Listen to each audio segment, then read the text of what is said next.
আবু হুরায়রা রাদিয়াল্লাহু তাআলা আনহু বলেন, রাসূল সাল্লাল্লাহু আলাইহি ওয়াসাল্লাম বলেছেন, ইজতানিবু সাবাল মুবিকাত, পৃথিবীর মানুষ তোমরা 7টা ধ্বংসাত্মক জিনিস থেকে, কাজ থেকে বেঁচে থাকো, যে কাজ করলে তোমাদের ধ্বংস সুনিশ্চিত,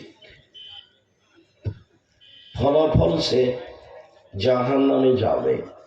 1, আশিরকু বিল্লাহ, আল্লাহর সাথে শিরক করা।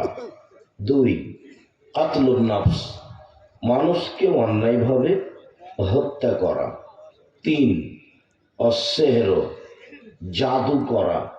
জাদু যে করে সেও কাফের, যে দেখে সেও মহাপাপী, যে সমর্থন জানাই সেও কাফের।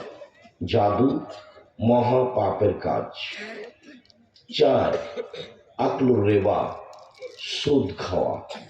5, আকলো এতিমের সম্পদ ভক্ষণ করা। তারপরে যুদ্ধের মাঠ থেকে পালিয়ে যাওয়া।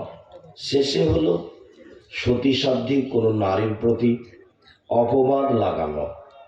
এই 7টা কাজ কেউ করলে সে ধ্বংস হবে, ফলাফলে তাকে জাহান্নামে যেতে হবে।